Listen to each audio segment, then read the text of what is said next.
Malam itu, suami saya berdiri di depan seluruh keluarga besar dan berkata, "Maya hanya menumpang di rumah ini." Saya memeluk bayi saya yang baru berusia 1 tahun. Sementara, ibu mertua tersenyum puas di kursi paling depan. Mereka pikir saya tidak punya apa-apa. Mereka tidak tahu di tas bayi yang saya gendong tersimpan map coklat yang akan menjatuhkan mereka semua. Halo, sahabat. Selamat datang kembali di kanal ini. Kalau cerita ini menyentuh hati Anda, jangan lupa tinggalkan jejak di kolom komentar. Mari kita mulai. Nama saya Maya Anjani, 32 tahun. Saya bekerja sebagai notaris di sebuah kantor di kawasan BSD City. Sudah 7 tahun saya menekuni profesi ini. Saya tahu betul satu hal yang sering dilupakan orang di dunia ini. Yang menang bukan yang paling keras berteriak, melainkan yang memegang surat yang sah. Saya menikah dengan Reza 6 tahun lalu. Waktu itu dia lelaki yang lembut. Dia menggenggam tangan saya di depan penghulu dan berjanji akan menjaga saya seumur hidup. Saya percaya, saya menyerahkan seluruh hati saya pada janji itu. Tahun-tahun pertama pernikahan kami sederhana, tetapi hangat. Kami menabung bersama. Kami menahan diri membeli barang-barang mahal. Karena kami punya satu mimpi besar, membangun rumah sendiri. Setiap malam sebelum tidur, Reza akan menggambar denah rumah impian kami di buku catatan kecil. Kamar untuk anak di sini, dapur menghadap taman di sana. Saya tertawa melihatnya begitu bersemangat. Saat itu, saya benar-benar percaya kami akan menua bersama di rumah itu. Saya masih ingat hari kami menerima kunci rumah pertama kami. Reza menggendong saya melewati pintu. Lalu kami berdiri di ruang tamu yang masih kosong. Tertawa seperti dua anak kecil. Saya tidak menyangka beberapa tahun kemudian, rumah yang sama akan menjadi medan perang. Dan lelaki yang menggendong saya melewati pintu itu akan berdiri di pihak yang ingin mengusir saya keluar dari pintu yang sama. Kami membangun rumah bersama di BSD City. Rumah 2 lantai dengan halaman kecil di depannya. Setiap batu bata di rumah itu dibeli dari uang kami berdua. Saya menyimpan semua kwitansi, bukan karena curiga, melainkan karena kebiasaan seorang notaris. Saya tidak pernah membuang secari kertas pun yang berhubungan dengan uang, yang tidak saya sadari saat itu. Tanah tempat rumah kami berdiri tercatat atas nama ibu mertua saya, Bu Sutinah. Reza yang mengurus semuanya dulu, katanya. Biar lebih mudah, biar ibu tenang. Saya menandatangani tanpa banyak bertanya. Itu kesalahan pertama saya, dan saya membayarnya mahal. Bu Sutinah berusia 60 tahun. Wajahnya teduh kalau di depan tamu, tetapi matanya selalu menghitung. Saya bisa merasakannya sejak pertama kali kami bertemu. Dia menatap saya seperti orang menatap barang dagangan, bukan seperti orang menatap calon menantunya. Adik ipar saya bernama Wulan, 30 tahun, belum menikah, dan selalu kekurangan uang. Dia tinggal berpindah-pindah. Kadang di rumah ibunya, kadang di kontrakan murah di pinggir kota. Setiap kali Wulan datang, ada saja yang hilang dari dompet saya. Saya diam. Saya pikir demi keutuhan keluarga, lebih baik mengalah. Lalu ada Reza, suami saya. Di awal pernikahan, dia tameng saya. Di akhir, dia menjadi pisau yang ditusukkan ibunya ke punggung saya. Tetapi semua itu butuh waktu untuk terungkap. Dan saat itu tiba, saya sudah siap. Setahun lalu, saya melahirkan anak pertama kami, Bilal. Bayi laki-laki yang sehat dan kuat. Saya mengira kelahiran cucu pertama akan melunakkan hati Bu Sutinah. Saya salah lagi. Justru sejak Bilal lahir, semua mulai berubah. Dan perubahan itu datang seperti retakan kecil di kaca yang pelan-pelan menjalar sampai seluruh kaca itu pecah. 2 bulan setelah Bilal lahir, Bu Sutinah datang ke rumah kami di BSD. Dia membawa koper besar, katanya. Dia ingin membantu merawat cucunya. Saya menyambutnya dengan senyum. Saya pikir, mungkin selama ini saya yang terlalu cepat menilai. Mungkin di usia senjanya, hatinya melembut. Minggu pertama berjalan biasa. Bu Sutinah menggendong Bilal, menyuapinya bubur, menidurkannya. Reza tampak senang. Rumah terasa ramai. Saya mulai percaya bahwa keluarga ini bisa utuh. Tetapi pada minggu kedua, ada yang ganjil. Suatu sore, saya pulang dari kantor dan mendapati pintu ruang kerja saya terkunci. Ruang itu tempat saya menyimpan semua dokumen penting. Akta, sertifikat, kwitansi, arsip kantor.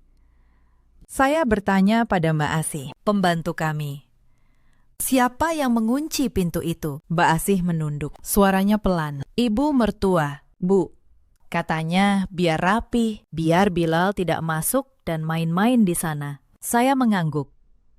Tetapi di dalam hati, ada sesuatu yang mengganjal. Bilal baru 1 tahun. Dia bahkan belum bisa berjalan. Alasan itu tidak masuk akal, namun saya memilih diam. Saya minta kunci cadangan dari Mbak Asih malam itu, dan saya periksa diam-diam isi ruangan saya. Semua dokumen masih ada, tidak ada yang hilang. Tetapi map tempat saya menyimpan sertifikat tanah dan kwitansi pembangunan rumah, posisinya bergeser. Seseorang telah membukanya. Saya tahu persis bagaimana saya meletakkan setiap berkas, dan map itu tidak pada tempatnya. Sejak malam itu, saya mulai waspada. Saya memindahkan dokumen-dokumen terpenting ke tempat lain. Sebagian saya bawa ke kantor. Sebagian saya titipkan di brankas pribadi. Naluri seorang notaris berkata, badai sedang berkumpul di atas rumah ini. Beberapa hari kemudian, Wulan datang. Dia membawa kabar yang katanya penting. Kami berkumpul di ruang tamu. Wulan duduk di samping ibunya, lalu menatap saya dengan senyum yang sulit saya artikan. Mbak Maya tahu kan? Kata Wulan pelan. Tanah rumah ini atas nama ibu. Jadi, kalau ada apa-apa, semua kembali ke keluarga kami. Saya menatapnya. Maksud kamu apa, Wulan? Wulan tertawa kecil. Tidak ada maksud apa-apa, Mbak. Cuma mengingatkan. Biar Mbak tidak salah paham nanti. Bu Sutina menimpali dengan suara yang dibuat lembut. Iya, Maya. Kita ini keluarga. Tidak baik kalau ada yang merasa paling berhak. Rumah ini berdiri di tanah ibu. Itu kenyataan yang harus diterima. Saya merasakan dingin menjalar di tengkuk. Saya tahu kemana arah pembicaraan ini. Tetapi saya menahan diri. Saya hanya menjawab. Saya mengerti, Bu. Malam itu, saya tidak bisa tidur. Saya menatap langit-langit kamar. Reza tidur pulas di sebelah saya, seolah tidak ada apa-apa. Saya bertanya dalam hati, apakah suami saya tahu rencana ibunya? Atau dia hanya tidak peduli? Saat itu, saya belum punya jawaban. Tetapi jawaban itu akan datang lebih cepat dari yang saya kira. Seminggu kemudian, Bu Sutina memanggil saya ke ruang tengah. Di atas meja, sudah tersedia secari kertas dan sebuah pulpen. Reza berdiri di belakang ibunya, melipat tangan. Wulan duduk di sudut, pura-pura sibuk dengan ponselnya. Maya, kata Bu Sutina, ibu sudah memikirkan ini lama. Untuk kebaikan semua, ibu minta kamu menandatangani surat pernyataan ini. Saya mengambil kertas itu. Saya membacanya pelan. Tangan saya tetap tenang, tetapi jantung saya berdetak keras. Surat itu menyatakan bahwa saya, Maya Anjani, melepaskan seluruh hak atas rumah dan segala yang ada di dalamnya. Bahwa rumah itu sepenuhnya milik keluarga Sutina. Saya mengangkat wajah. Bu, rumah ini saya dan Reza yang membangun. Setiap rupiah keluar dari tabungan kami berdua. Bu Sutina tersenyum. Senyum yang dingin. Tetapi tanahnya atas nama ibu, Maya. Tanpa tanah, bangunan itu tidak ada artinya. Tanda tangani saja, biar urusan keluarga ini rapi. Saya menoleh ke arah Reza. Saya menunggu suami saya membela saya. Saya menunggu dia berkata bahwa rumah itu juga milik saya. Tetapi Reza hanya menunduk. Lalu dia berkata pelan, tanda tangani saja. Maya, jangan bikin ribut. Saat itu sesuatu di dalam dada saya patah. Bukan karena ibu mertua, saya sudah tahu watak dia. Tetapi karena suami saya sendiri, lelaki yang dulu berjanji menjaga saya. Kini dia berdiri di pihak yang menjatuhkan saya. Saya meletakkan kertas itu di meja. Saya butuh waktu untuk membaca surat ini dengan teliti. Bu, saya notaris. Saya tidak pernah menandatangani apapun tanpa membacanya sampai habis. Bu Sutina mengerutkan dahi. Untuk sesaat, Senyumnya hilang. Dia tidak menyangka saya akan menolak. Wulan mengangkat wajah dari ponselnya, menatap saya dengan sorot tidak suka. Saya berdiri, menggendong Bilal, dan masuk ke kamar. Saya menutup pintu pelan. Di balik pintu itu, saya bersandar dan menarik napas panjang. Mereka tidak tahu dengan menyodorkan surat itu. Mereka baru saja menunjukkan kartu mereka pada orang yang salah. Sejak hari itu, suasana rumah berubah dingin. Bu Sutinah jarang berbicara pada saya. Wulan semakin sering datang. Dan Reza, suami saya, semakin sering pulang larut. Saya mencium aroma rencana yang sedang disusun di belakang punggung saya. Tetapi saya belum tahu seberapa dalam rencana itu. Suatu hari, saya pulang lebih cepat dari kantor karena Bilal demam. Saat membuka pintu, saya mendengar suara dari ruang tengah. Saya berhenti. Saya mengenali suara itu. Bu Sutinah, Wulan, dan seorang lelaki asing. Saya menyintip dari balik tirai. Lelaki itu memakai map dan membawa berkas. Dia berbicara tentang proses balik nama, tentang akta jual beli, tentang sertifikat. Saya menahan napas. Mereka sedang mengurus pengalihan tanah tanpa sepengetahuan saya, dan yang membuat darah saya dingin. Mereka menyebut satu nama sebagai penerima, Wulan. Saya mundur perlahan. Saya kembali ke mobil. Saya duduk diam, menggendong Bilal yang masih demam. Otak saya bekerja cepat.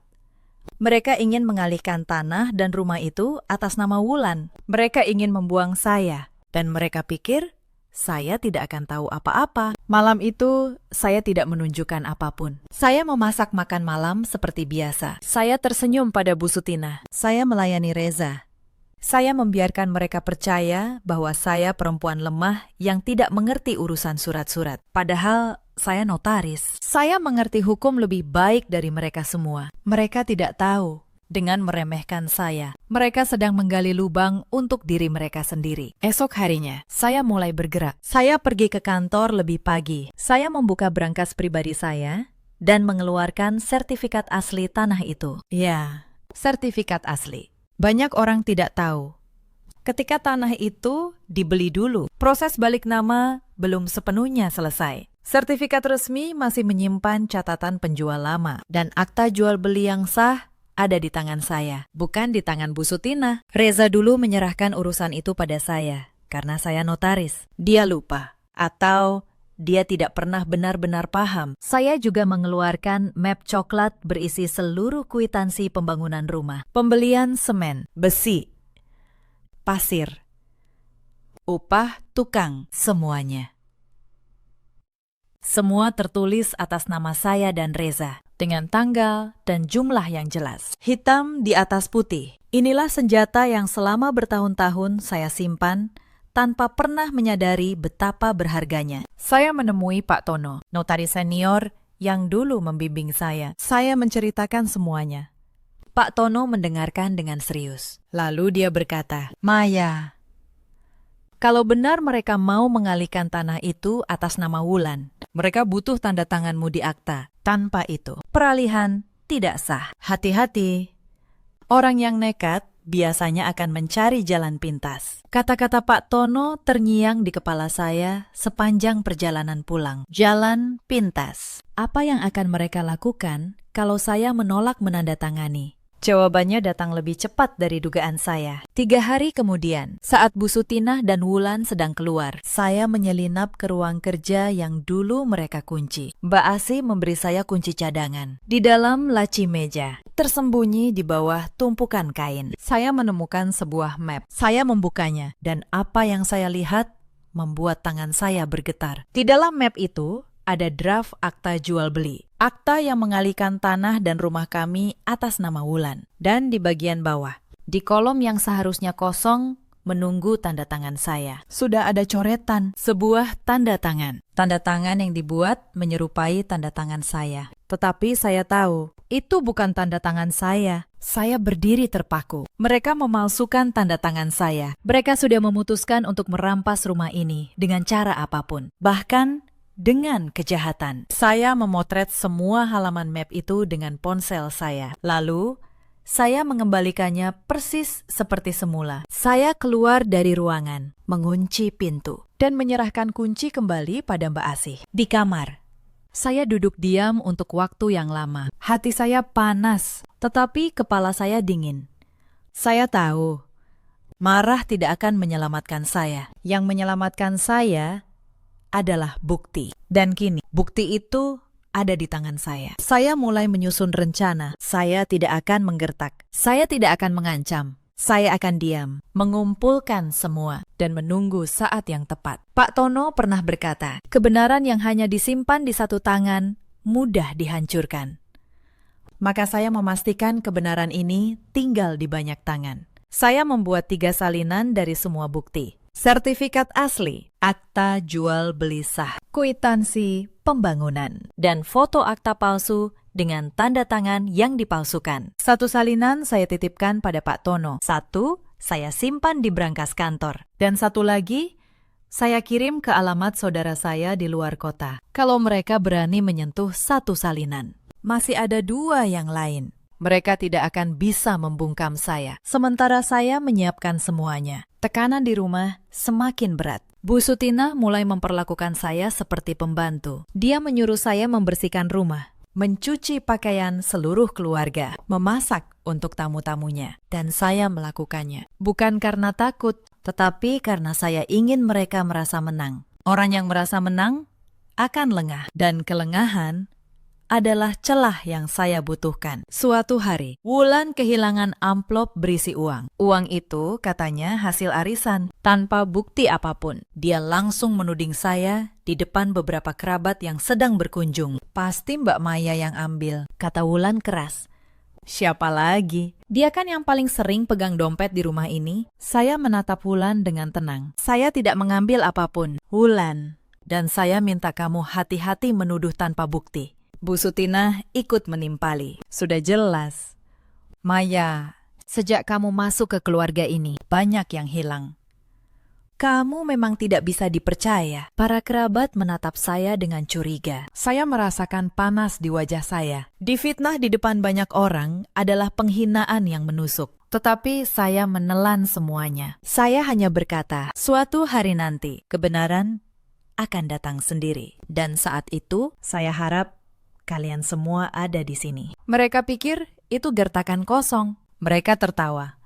Tetapi saya bersungguh-sungguh. Hari itu sudah dekat. Lebih dekat dari yang mereka bayangkan. Beberapa hari setelah fitnah amplop itu, saya memutuskan memastikan satu hal secara hukum. Saya mengambil cuti setengah hari dan pergi ke kantor pertanahan. Saya ingin tahu persis status tanah itu di mata negara. Sebagai notaris, saya tahu cara memeriksanya tanpa menimbulkan kecurigaan. Yang saya temukan justru memperkuat posisi saya. Pencatatan tanah itu memang tertulis atas nama Bu Sutina, tetapi proses peralihannya dulu tidak pernah benar-benar tuntas. Ada dokumen yang masih harus dilengkapi, dan dokumen itu, akta jual beli aslinya, ada di tangan saya. Tanpa akta itu, tidak ada notaris atau pejabat manapun yang bisa mengesahkan penjualan rumah ini ke pihak lain. Saya menyimpan catatan resmi dari kantor pertanahan itu dan menambahkannya ke dalam map coklat saya. Malam itu, saya pulang dengan hati yang lebih tenang. Saya tahu sekarang, sekuat apapun mereka mendorong, mereka tidak akan bisa menyingkirkan saya tanpa melanggar hukum. Dan kalau mereka memilih melanggar hukum, saya akan menangkap setiap pelanggaran itu, satu persatu, dan menyimpannya sebagai bukti. Tetapi keluarga itu tidak berhenti. Mereka justru semakin nekat. Beberapa hari kemudian, Bu Sutina mencoba taktik baru. Dia mengumpulkan beberapa kerabat dan mulai menyebar cerita bahwa saya istri yang tidak berbakti, yang menyembunyikan harta dari keluarga suami, yang berniat menguasai semuanya untuk diri sendiri. Cerita itu dibumbui dengan air mata seorang ibu tua yang merasa dizalimi. Beberapa kerabat termakan cerita itu. Mereka mulai menatap saya dengan dingin saat berkunjung. Salah seorang tante bahkan menegur saya, "Maya, sebagai menantu, kamu harus tahu diri. Jangan rakus. Hormati orang tua, suamimu." Saya hanya tersenyum dan menjawab sopan. Saya menghormati siapapun yang menghormati kebenaran. Tante, suatu saat nanti, Tante akan tahu siapa yang sebenarnya rakus di rumah ini. Saya tidak menjelaskan lebih jauh. Saya membiarkan mereka percaya pada cerita Bu Sutina untuk sementara. Karena saya tahu, semakin banyak orang yang mendengar versi mereka sekarang, semakin besar pula kejutan saat kebenaran terungkap nanti. Saksi yang banyak adalah panggung yang sempurna. Beberapa minggu kemudian, saat saya pulang dari kantor, saya melihat sepasang orang asing berdiri di depan rumah. Mereka memegang map dan tampak mengukur-ukur halaman. Saya bertanya pada Mbak Asih, siapa mereka? Mbak Asih berbisik, calon pembeli. Bu, Mbak Ulan mau menjual rumah ini. Mereka sudah datang 2 kali. Dada saya berdebar. Mereka sudah bergerak lebih jauh. Mereka tidak hanya ingin mengalihkan tanah ke Wulan. Mereka ingin menjual rumah ini dan membuang saya tanpa sepeser pun. Dengan akta yang ditandatangani secara palsu. Mereka pikir semuanya beres. Malam itu, saya menelpon Pak Tono. Saya menceritakan tentang calon pembeli. Pak Tono terdiam sejenak. Lalu berkata, Maya, sekarang waktunya. Kalau mereka sudah berani menjual, mereka akan segera memaksamu menandatangani akta resmi di depan notaris pilihan mereka. Saat itulah, kamu harus muncul dengan semua bukti di tempat dan waktu yang membuat mereka tidak bisa lari. Saya mengangguk di telepon. Saya tahu persis kapan saat itu akan tiba. Sebentar lagi Lebaran. Seluruh keluarga besar akan berkumpul di rumah ini. Dan saya tahu, Bu Sutina pasti akan memanfaatkan momen itu untuk memaksa saya menandatangani di depan semua orang. Dia ingin mempermalukan saya. Dia ingin saya menyerah karena tekanan keluarga besar. Dia tidak tahu. Saya justru menunggu momen itu. Panggung yang dia siapkan untuk menjatuhkan saya akan menjadi panggung tempat saya menjatuhkan mereka semua. Saya menyiapkan map coklat saya. Saya memastikan setiap lembar bukti ada di tempatnya. Lalu, saya menunggu. Tenang. Seperti notaris yang sudah membaca seluruh isi surat sampai huruf terakhir. Dan tahu persis bagian mana yang akan membuat lawan kehilangan segalanya. Hari-hari menjelang Lebaran terasa panjang. Setiap malam, saya menidurkan Bilal lebih awal. Lalu duduk di meja kecil di kamar. Saya membaca ulang setiap dokumen. Saya menyusun urutannya. Saya melatih dalam kepala saya, kalimat demi kalimat.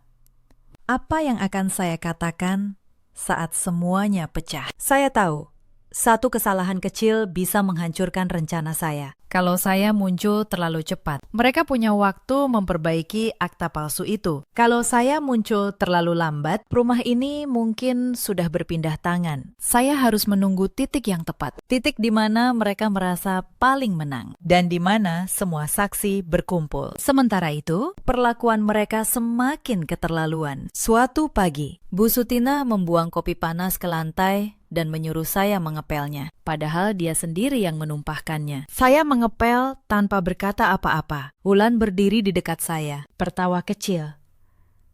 Begini baru benar, katanya. Menantu memang harus tahu tempatnya. Saya menatap lantai yang basah. Air mata hampir jatuh, tetapi saya menahannya. Saya berkata pada diri sendiri, bukan sekarang. Setiap penghinaan ini akan terbayar. Bukan dengan air mata, tetapi dengan surat yang sah. Reza semakin jauh. Dia hampir tidak pernah menatap saya lagi. Suatu malam, saya mencoba berbicara dengannya. Saya berkata, Reza, apakah kamu tahu apa yang sedang ibumu dan Wulan rencanakan? Reza menghela napas. Lalu dia berkata dingin, Maya, ini rumah keluargaku. Tanahnya, tanah ibuku. Kalau kamu tidak suka, kamu bisa pergi. Bawa Bilal kalau mau, tapi jangan ganggu urusan keluarga kami. Kata-kata itu seperti pisau. Lelaki yang dulu berjanji menjaga saya, kini menyuruh saya pergi dari rumah yang saya bangun dengan keringat saya sendiri. Saya menatap matanya. Saya mencari sisa lelaki yang dulu saya cintai, tetapi yang ada hanya orang asing. Saya tidak menangis. Saya hanya berkata, baik, Reza. Kalau itu maumu, malam itu, hati saya benar-benar membeku. Apapun keraguan yang tersisa di dada saya, hilang sudah. Saya tidak lagi berperang demi pernikahan. Saya berperang demi diri saya dan demi anak saya. Bilal harus tumbuh melihat ibunya berdiri tegak. bukan ibunya yang menunduk dan menyerah. 2 hari sebelum Lebaran, rumah mulai ramai. Kerabat dari kampung berdatangan. Bu Sutina sibuk mengatur ketupat dan opor ayam. Wulan memamerkan rencananya pada para tante dan om. Saya mendengar dia berbisik, "Sebentar lagi, rumah ini resmi jadi milikku.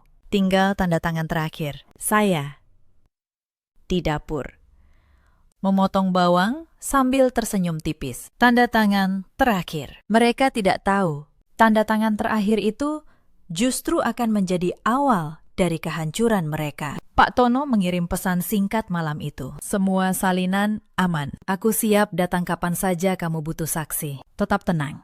Maya." Saya membalas dengan satu kata, "Siap." Lalu, saya mematikan ponsel dan tidur dengan tenang untuk pertama kalinya dalam berminggu-minggu. Karena saya tahu besok lusa semuanya akan berakhir. Dan untuk pertama kalinya, akhir itu bukan milik mereka. Akhir itu milik saya. Sehari sebelum Lebaran, terjadi satu peristiwa yang hampir menggagalkan semua rencana saya. Sore itu, saat saya sedang memandikan Bilal, saya mendengar suara langkah masuk ke kamar saya. Saya tergesa keluar dan melihat Wulan sedang mengobrak-abrik lemari saya. Tangannya mencari-cari di antara pakaian. "Cari apa, Wulan?" tanya saya tenang.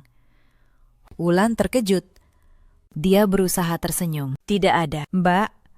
Cuma mau pinjam selendang." Saya tahu dia berbohong. Dia sedang mencari map coklat saya. Mereka mulai curiga bahwa saya menyimpan sesuatu. Untunglah, sejak awal saya tidak pernah menyimpan dokumen asli di rumah ini. Yang ada di kamar hanya pakaian dan barang sehari-hari. Map coklat berisi bukti. Saya simpan di brankas kantor dan di tangan Pak Tono. Malam itu, saya menyadari bahwa waktu saya semakin sempit. Kalau mereka sampai menemukan bukti dan menghancurkannya sebelum saya sempat membukanya di depan keluarga besar, semua usaha saya akan sia-sia. Saya menelepon Pak Tono diam-diam dari kamar mandi. Satu-satunya tempat di rumah itu yang masih memberi saya privasi. "Pak Tono," bisik saya. Mereka mulai mencari. Saya rasa besok adalah waktunya. Saat semua keluarga berkumpul, saya akan membuka semuanya. Bisakah Bapak datang sore besok, membawa salinan dan siap menjadi saksi? "Aku akan datang, Maya," jawab Pak Tono. "Mantap, kamu sudah menunggu cukup lama. Besok, kebenaran akan berbicara sendiri. Tetap tenang. Jangan biarkan mereka memancing emosimu. Orang yang sabar selalu menang melawan orang yang panik." Saya menutup telepon. Saya menatap wajah saya di cermin. Mata saya lelah. Tetapi tatapan saya teguh. Saya berbisik pada diri sendiri. Besok semuanya selesai. Lalu saya kembali ke kamar, menidurkan Bilal, dan berbaring di samping anak saya yang tidur pulas. Tidak tahu badai besar yang akan pecah esok hari. Tetapi ada satu hal lagi yang harus saya pastikan malam itu. Saya bangun pelan saat semua orang sudah tidur. Saya menyelinap ke ruang kerja yang dulu mereka kunci, dengan kunci cadangan dari Mbak Asih. Saya memeriksa laci tempat akta palsu itu disimpan. Map itu masih ada. Mereka belum memindahkannya. Mereka begitu yakin akan menang, sehingga tidak repot-repot menyembunyikan kejahatan mereka dengan baik. Saya tersenyum dalam gelap. Kesombongan adalah racun yang paling sering diminum orang yang merasa berkuasa. Saya mengembalikan map itu ke tempatnya, mengunci pintu, dan kembali ke kamar. Besok, map itu akan menjadi senjata yang menjatuhkan mereka, dan mereka sendiri yang menyimpannya untuk saya. Mbak Asih, pembantu yang setia itu, menghampiri saya pagi-pagi sekali. Dia berbisik, "Bu Maya, saya tahu semua yang mereka lakukan pada ibu. Saya melihatnya setiap hari. Kalau ibu butuh saksi, saya bersedia bicara." Saya tidak takut. Saya menggenggam tangannya. Air mata hampir jatuh, bukan karena sedih, tetapi karena terharu. Di tengah keluarga yang ingin menjatuhkan saya, masih ada satu orang yang melihat kebenaran dan berani membelanya. "Terima kasih, Mbak Asih," kata saya. "Hari ini, kebaikanmu akan terbayar juga." Hari Lebaran tiba. Rumah penuh sesak. Para kerabat memenuhi ruang tamu. Ruang tengah. sampai teras. Aroma opor ayam dan rendang memenuhi udara. Anak-anak berlarian. Suara takbir masih terdengar dari masjid di kejauhan. Dari luar, semua tampak seperti keluarga bahagia. Tetapi, saya tahu, hari ini bukan hari silaturahmi. Hari ini hari penghakiman. Hanya saja yang akan dihakimi bukan saya. Setelah makan siang, Bu Sutinah berdiri di tengah ruangan. Dia menepuk tangan, meminta perhatian. Suaranya lantang. Saudara-saudara semua, sebelum acara silaturahmi ini selesai, ada satu urusan keluarga yang ingin Ibu selesaikan hari ini di depan kalian semua sebagai saksi. Semua mata tertuju padanya. Wulan duduk di sampingnya dengan senyum kemenangan. Reza berdiri di belakang, melipat tangan. Di atas meja sudah tersedia map berisi akta dan sebuah pulpen. Bu Sutinah menoleh ke arah saya. Maya, kemari, hari ini, di depan seluruh keluarga, kamu akan menandatangani surat penyerahan rumah ini. Biar semua jelas, biar tidak ada lagi yang merasa berhak atas apa yang bukan haknya. Ruangan menjadi hening. Para kerabat menatap saya, sebagian dengan kasihan, sebagian dengan curiga. Saya berdiri pelan. Saya menggendong Bila, lalu saya berjalan ke tengah ruangan. Saya tidak gemetar, saya tidak menunduk.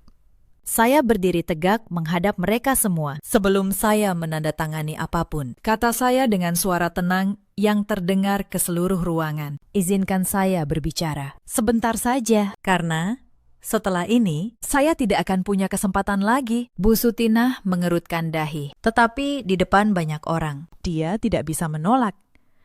Bicara saja, cepat. Saya menarik napas. Lalu saya mengeluarkan map coklat dari tas bayi yang saya gendong. Map yang selama ini saya simpan. Saya meletakkannya di atas meja, di sebelah akta yang mereka siapkan. Bu Sutinah meminta saya menyerahkan rumah ini, kata saya. Dengan alasan tanahnya atas nama ibu. Itu benar. Tanah ini memang dulu dibalik nama atas nama ibu. Tetapi mari kita lihat. Siapa yang sebenarnya membangun rumah di atasnya? Saya membuka map. Saya mengeluarkan tumpukan kwitansi. Saya mengangkatnya tinggi agar semua bisa melihat. Ini semua kwitansi pembangunan rumah. Semen, besi, pasir, upah tukang. Semua atas nama saya dan Reza. Total lebih dari 800 juta rupiah. Setiap rupiah keluar dari tabungan kami, bukan dari uang ibu. Hitam di atas putih. Silahkan diperiksa. Para kerabat mulai berbisik. Beberapa berdiri mendekat. Wulan menarik kwitansi itu kasar dan memeriksanya. Wajahnya mulai pucat. Karena angka-angka itu nyata. Tanggal-tanggal itu nyata. Tidak ada yang bisa dibantah. Bu Sutinah berusaha menguasai keadaan. Itu tidak penting. Yang penting, tanahnya milik ibu. Bangunan tanpa tanah tidak ada artinya. Saya tersenyum tipis. Kalau begitu, mari kita bicara soal tanah. Bu, saya mengeluarkan dokumen berikutnya. Banyak orang mengira proses balik nama tanah ini sudah selesai sempurna. Padahal tidak. Saya notaris. Saya yang dulu mengurus dokumennya. Dan akta jual beli yang sah beserta sertifikat aslinya. Selama ini ada di tangan saya, bukan di tangan ibu. Tanpa dokumen ini, tidak ada satupun peralihan tanah yang bisa dianggap sah secara hukum. Ruangan mulai gaduh. Bu Sutinah berdiri kaku. Reza menatap saya dengan mata terbelalak. Dia tidak tahu hal ini. Dia mengira semua dokumen sudah dia serahkan dulu. Dia lupa bertahun-tahun lalu. Dia menyerahkan urusan itu pada saya karena malas mengurusnya sendiri. Tetapi saya belum selesai. Bagian yang paling berat baru akan saya keluarkan. Dan sekarang, kata saya. Suara saya menurun, dingin dan tajam. Saya ingin menunjukkan sesuatu yang membuat saya menyimpan semua bukti ini. Sesuatu yang membuat saya tahu, keluarga ini tidak sekadar ingin mengambil hak saya. Mereka bersedia melanggar hukum untuk itu. Saya mengeluarkan lembar terakhir, salinan akta jual beli yang saya temukan di laci itu. Saya meletakkannya di tengah meja. Lalu saya menunjuk kolom paling bawah. Ini akta yang disiapkan diam-diam untuk mengalihkan rumah ini atas nama Wulan. Dan di sini, di kolom ini, ada sebuah tanda tangan. Tanda tangan yang dibuat seolah-olah tanda tangan saya. Tetapi saya tidak pernah menandatangani apapun. Tanda tangan ini palsu. Ruangan meledak. Para kerabat berseru kaget. Beberapa berdiri. Wulan membuka mulut, tetapi tidak ada suara yang keluar. Bu Sutinah pucat pasi. Reza terhuyung mundur dan jatuh terduduk di kursi. Memalsukan tanda tangan dalam akta, kata saya. Suara saya jernih menembus kegaduhan. Adalah kejahatan. Ada hukumnya. Dan saya sebagai notaris tahu persis hukum itu. Saya sudah menyimpan salinan semua ini di 3 tempat berbeda. Salah satunya di tangan Pak Tono, notaris senior yang menjadi saksi saya. Kalau ada satu saja dari dokumen ini yang hilang atau rusak, salinan yang lain akan langsung saya bawa ke pihak berwajib. Saya menatap Bu Sutinah. Ibu ingin saya menandatangani penyerahan rumah ini di depan keluarga besar. Baiklah, saya datang ke sini hari ini bukan untuk menyerah. Saya datang untuk menunjukkan di depan kalian semua siapa yang sebenarnya merampas dan siapa yang dirampas. Bu Sutinah mencoba berdiri tegak. Suaranya gemetar. Tetapi dia masih berusaha melawan. Kamu mengarang semua ini. Tanda tangan itu pasti kamu sendiri yang buat untuk menjebak kami. Saya menatapnya dengan tenang. Bu, saya notaris. Saya tahu betul bagaimana membuktikan keaslian sebuah tanda tangan. Ada ahli yang bisa memeriksanya. Ada pula PPAT yang menyiapkan akta itu, yang pasti tahu siapa yang menyuruhnya. Apakah ibu yakin ingin membawa ini ke pemeriksaan? Karena saya siap. Pertanyaannya, apakah ibu siap? Bu Sutinah terdiam. Wajahnya yang tadi teduh kini penuh ketakutan, karena dia tahu ucapan saya bukan gertakan. Saya membawa bukti, saya membawa saksi, dan saya tahu hukum. Saat itu, salah satu kerabat tertua, Pak Haji Darman, berdiri. Dia paman dari pihak ayah Reza, orang yang paling dihormati di keluarga itu. Dia menatap Bu Sutinah dengan kecewa. Sutinah, katanya berat. Apa benar yang dikatakan Maya? Apa benar kalian memalsukan tanda tangan menantumu sendiri demi merampas rumah ini? Bu Sutinah tidak menjawab. Wulan menunduk. Diam, mereka adalah pengakuan. Pak Haji Darman menggeleng. Astagfirullah. Selama ini kalian memfitnah Maya di depan kami semua. Kalian bilang dia mencuri. Dia tidak tahu diri. Dia menumpang. Padahal dialah yang membangun rumah ini. Dan kalian yang mencoba merampasnya. Suara-suara setuju terdengar dari para kerabat. Mereka yang tadi menatap saya dengan curiga, kini menatap Bu Sutinah dan Wulan dengan jijik. Angin sudah berbalik, dan kali ini tidak ada yang bisa membaliknya lagi. Tante yang beberapa hari lalu menegur saya, kini berdiri dan mendekat. Wajahnya penuh penyesalan. Maya, maafkan Tante. Tante termakan cerita Bu Sutinah. Tante menuduhmu rakus. Padahal kamulah yang dizolimi. Maafkan Tante. Nak, saya menggenggam tangannya. Tidak apa-apa, Tante. Sekarang, Tante sudah melihat kebenarannya. Itu sudah cukup bagi saya. Saya menatap sekeliling ruangan. Wajah-wajah yang tadi memandang saya dengan curiga, kini memandang dengan rasa hormat. Sebagian bahkan dengan rasa bersalah. Saya tidak menikmati momen itu sebagai kemenangan. Saya hanya merasa akhirnya kebenaran berdiri di tempat yang seharusnya. Bilal terbangun dalam gendongan saya. Dia menatap wajah saya dengan mata beningnya, lalu tersenyum. Tidak mengerti apa yang baru saja terjadi di sekitarnya. Saya mencium keningnya. Dalam hati saya berkata, suatu hari nanti. Nak, ibu akan menceritakan ini padamu. Bukan supaya kamu membenci siapapun, tetapi supaya kamu tahu, martabat itu harus diperjuangkan. Dan kebenaran selalu punya jalan untuk berbicara. Reza akhirnya bersuara. Suaranya parau. Maya, aku tidak tahu soal tanda tangan palsu itu. Sumpah, aku tidak tahu. Saya menoleh padanya. Untuk waktu yang lama, saya hanya menatapnya. Lalu saya berkata pelan, mungkin kamu tidak tahu soal tanda tangan itu, Reza. Tetapi kamu tahu, mereka mau mengusirku, dan kamu memilih diam. Kamu menyuruhku pergi dari rumah yang kubangun dengan keringatku sendiri. Bagiku, itu sama saja. Reza tidak bisa menjawab. Dia menunduk, air matanya jatuh. Tetapi air mata itu terlambat bertahun-tahun. Saya mengumpulkan kembali semua dokumen saya ke dalam map coklat. Saya menutupnya rapi. Lalu, saya menghadap seluruh keluarga besar. Saya tidak akan menandatangani penyerahan apapun, kata saya.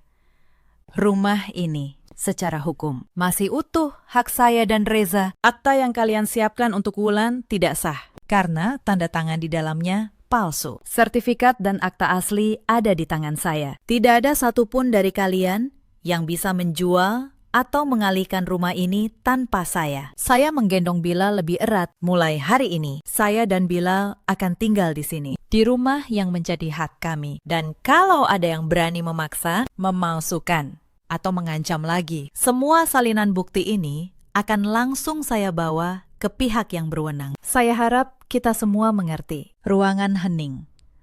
Tidak ada satupun yang berani membantah. Bu Sutinah jatuh terduduk di kursinya. Tubuhnya gemetar. Wulan menangis di sudut. Tetapi tidak ada yang menghiburnya. Semua tahu mereka kalah.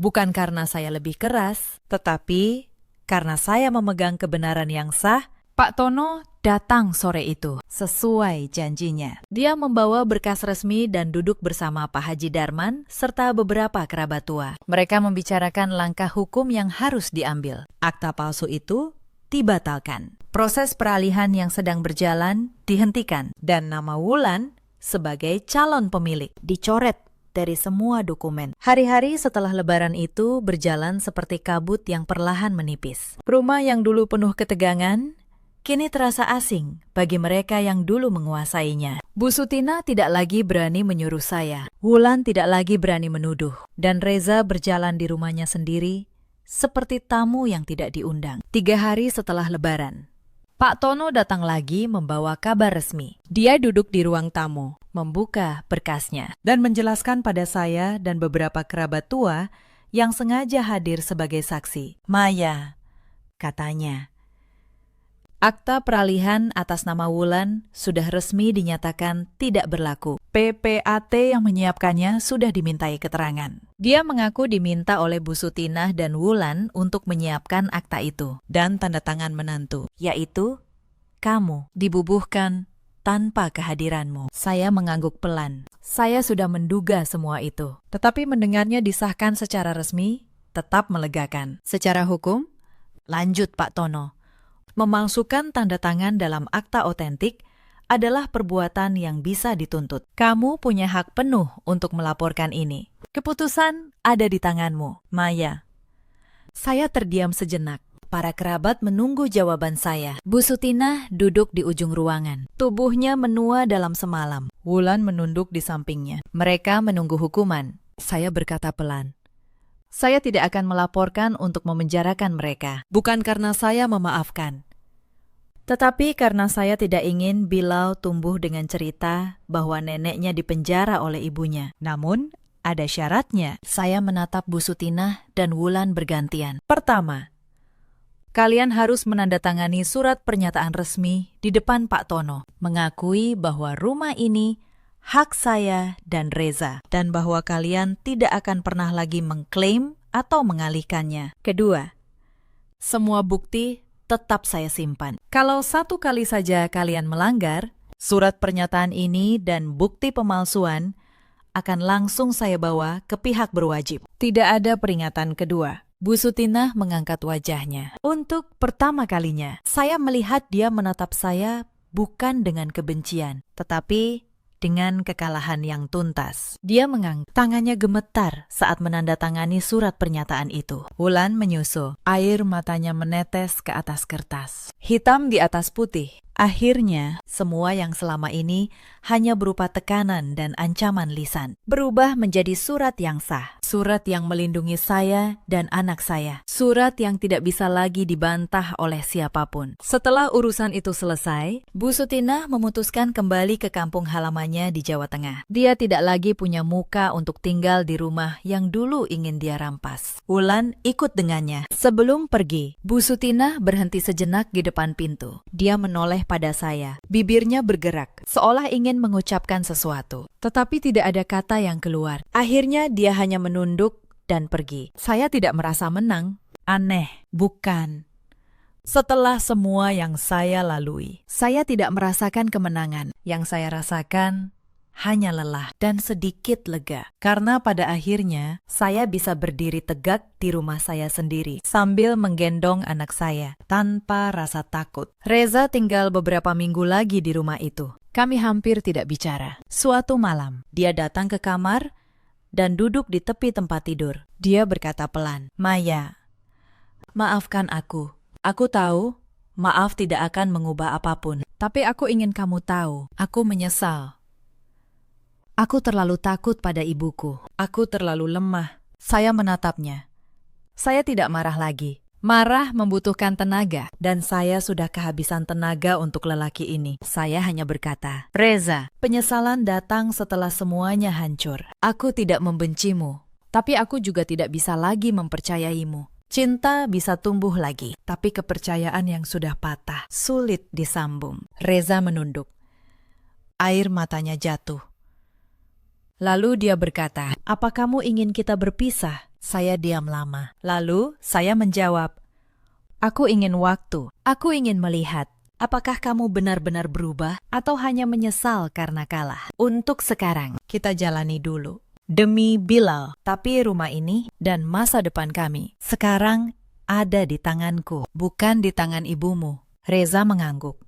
Untuk pertama kalinya dalam waktu yang lama, dia tidak membantah. Dia tahu posisinya sudah berubah. Dan mungkin untuk pertama kalinya, dia mulai belajar berdiri sebagai lelaki, bukan sebagai anak yang bersembunyi di balik ibunya. Sebulan berlalu sejak lebaran itu. Rumah di BSD City kini terasa berbeda. Bukan karena bangunannya berubah, tetapi karena udaranya berubah. Tidak ada lagi suara yang merendahkan saya. Tidak ada lagi tangan yang mencari-cari di lemari saya. Saya bisa menggendong Bilal di teras pada sore hari, menatap halaman kecil yang kami bangun. Dan untuk pertama kalinya, merasa benar-benar berada di rumah saya sendiri. Saya kembali bekerja di kantor. Pak Tono kini lebih dari sekedar atasan. Dia menjadi sahabat yang saya percaya. Kadang dia berkata sambil tersenyum, "Maya, dari semua notaris muda yang pernah kubimbing, kamu yang paling mengerti satu hal penting, bahwa hukum bukan dibuat untuk menakuti orang lemah, tetapi untuk melindungi mereka yang benar." Reza masih tinggal bersama kami. Dia berubah perlahan. Dia mulai membantu mengurus Bilal. Dia tidak lagi pulang larut. Dia tidak lagi membela ibunya secara membabi buta. Apakah saya sudah sepenuhnya mempercayainya kembali? Belum.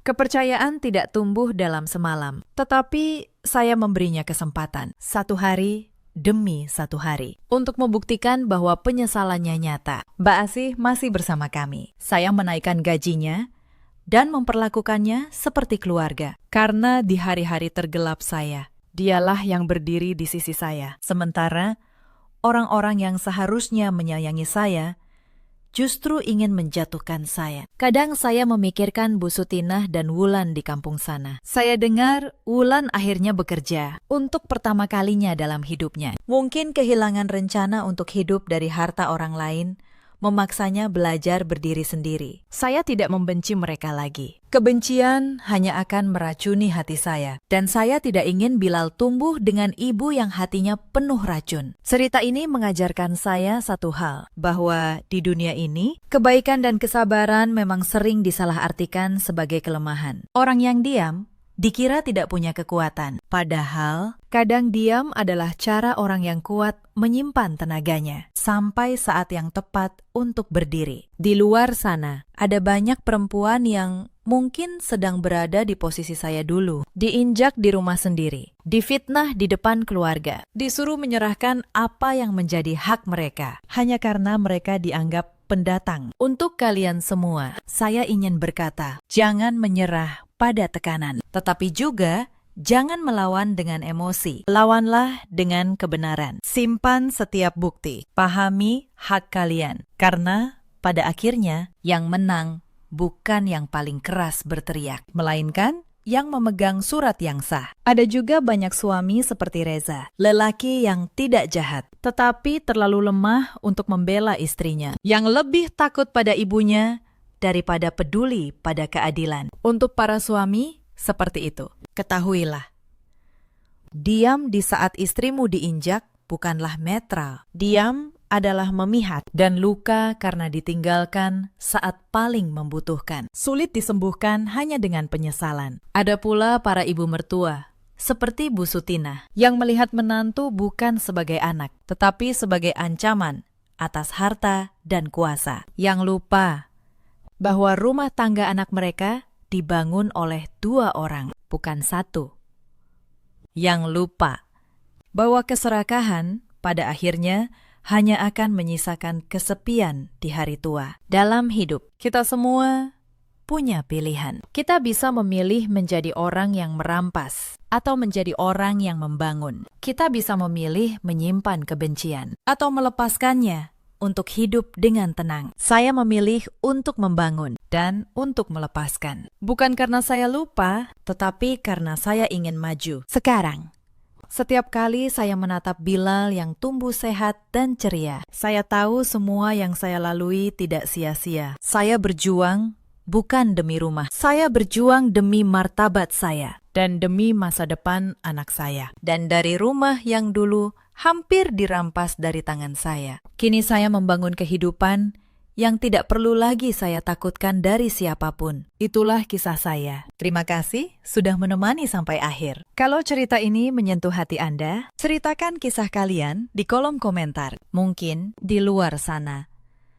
ada seseorang yang membutuhkan keberanian itu untuk berdiri. Sama seperti saya dulu. Hari itu seharusnya menjadi malam ulang tahun saya. Saya pulang larut dari kantor notaris, masih membawa map coklat yang basah terkena hujan. Di teras rumah saya, sepasang sepatu hak merah tergeletak rapi. Bukan milik saya. Di ruang tengah, seorang perempuan asing duduk di sofa saya, di tempat yang setiap malam saya tempati. Ibu mertua saya berdiri di sampingnya, tersenyum tipis.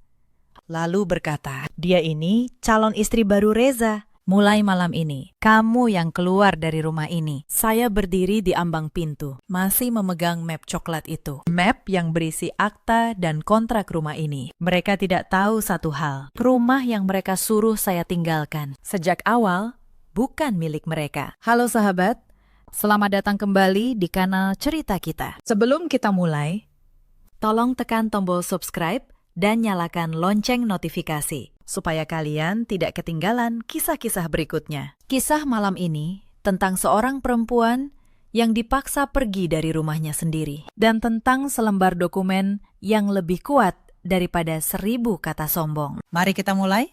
Nama saya Anissa, 32 tahun. Saya bekerja sebagai notaris di sebuah kantor kecil di kawasan Tebet, Jakarta. Sudah 5 tahun saya menikah dengan Reza, dan sudah 3 tahun kami tinggal di rumah ini, di Bintaro.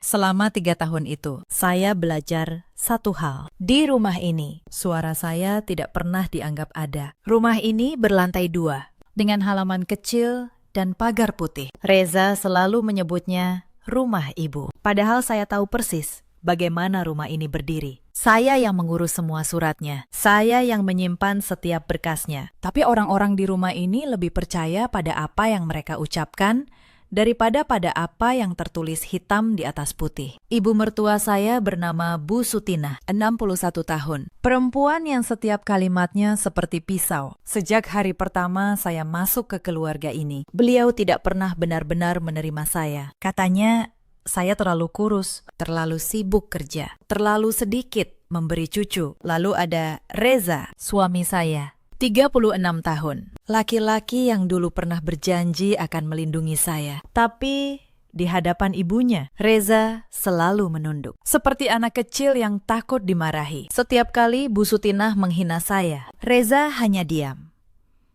Diamnya itu yang paling menyakitkan. Dan yang terakhir, adik ipar saya.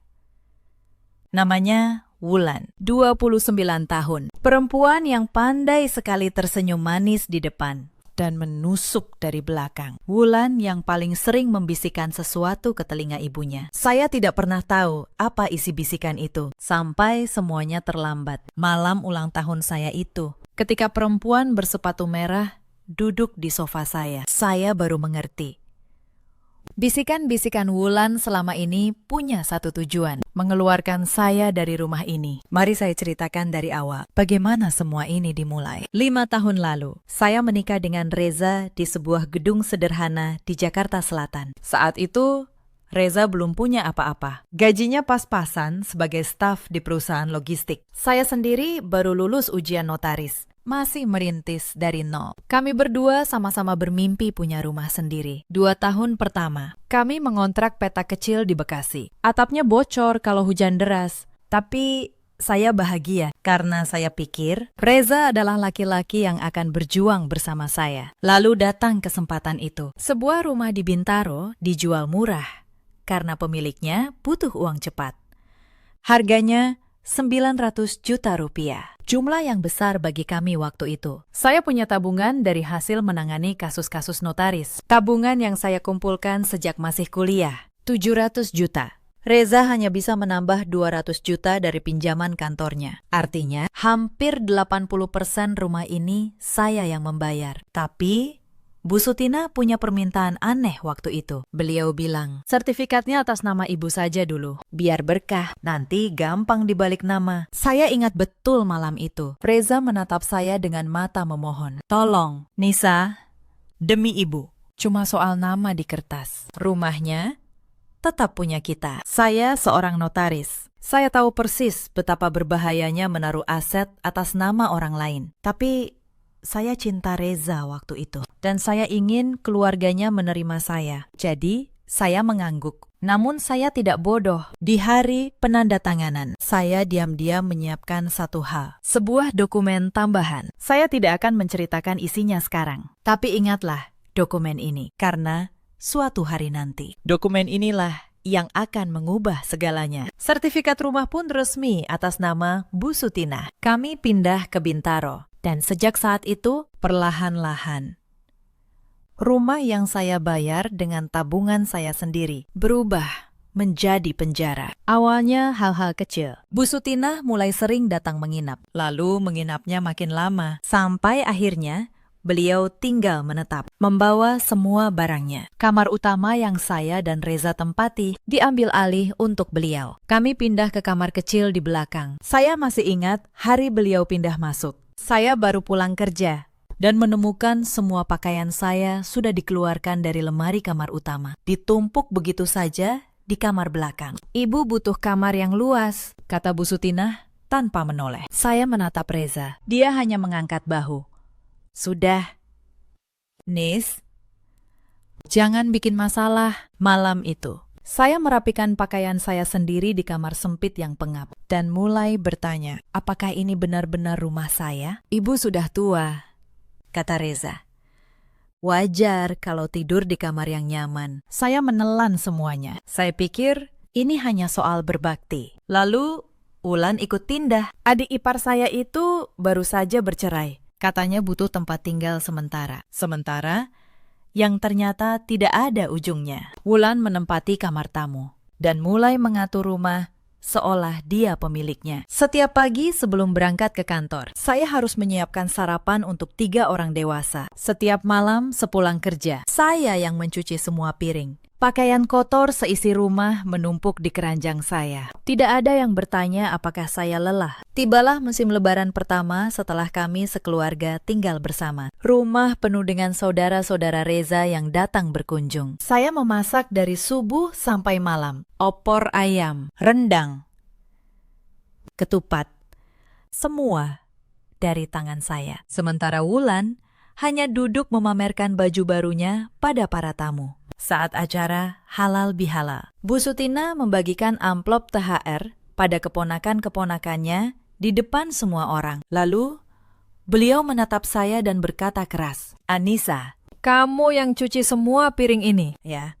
Kamu kan memang paling cocok di dapur. Para tamu tertawa kecil. Saya berdiri di tengah ruangan, dengan tangan masih berbau bumbu. Ditertawakan di rumah yang saya bayar sendiri. Saya tersenyum dan masuk ke dapur. Di balik pintu dapur, saya menulis di buku kecil saya, bukan untuk mengeluh, tapi untuk mengingat setiap penghinaan punya tanggalnya. Beberapa minggu kemudian, saya jatuh sakit, demam tinggi, sampai tidak bisa bangun dari tempat tidur. Saya berharap untuk sekali ini saja ada yang peduli. Tapi pagi itu, Bu Sutina hanya mengetuk pintu kamar dan berkata, "Kalau sakit, jangan sampai menularkan ke kami. Dan jangan lupa, sarapan belum ada di meja. Tidak ada yang membelikan obat. Tidak ada yang bertanya bagaimana keadaan saya." Reza, suami saya, hanya berkata, "Minum obat warung saja. Nis, aku ada janji dengan teman." Lalu dia pergi. Saya berbaring sendirian sepanjang hari dengan demam yang membakar, menatap langit-langit kamar kecil itu. Hari itu saya belajar sesuatu yang pahit. Di rumah ini, saya berharga hanya selama saya berguna. Penghinaan demi penghinaan terus berlanjut, sampai ke meja makan sekalipun. Suatu malam, saat saya hendak duduk untuk makan bersama, Bu Sutina menahan saya. "Kamu makan di dapur saja. Meja ini untuk keluarga." Saya menatap Reza, berharap dia membela. Tapi suami saya hanya melanjutkan makannya, seolah tidak mendengar apa-apa. Maka malam itu, dan banyak malam setelahnya, saya makan sendirian di dapur, di atas kursi plastik. Sementara mereka tertawa di meja makan, yang saya beli dengan uang saya sendiri. Saya tidak lagi merasa sakit, hanya semakin yakin. Setiap suap nasi yang saya telan di dapur itu menjadi bahan bakar untuk kesabaran saya. Saya berkata pada diri sendiri, nikmatilah meja itu selagi bisa. Ada satu kejadian yang paling saya ingat. Ulang tahun saya tahun sebelumnya. Saya pulang membawa kue kecil yang saya beli sendiri, berharap bisa merayakannya, sekecil apapun. Tapi begitu masuk, Bu Sutina melihat kue itu dan berkata, "Buang-buang uang saja. Sudah tua, masih merayakan ulang tahun." Wulan tertawa. Reza diam.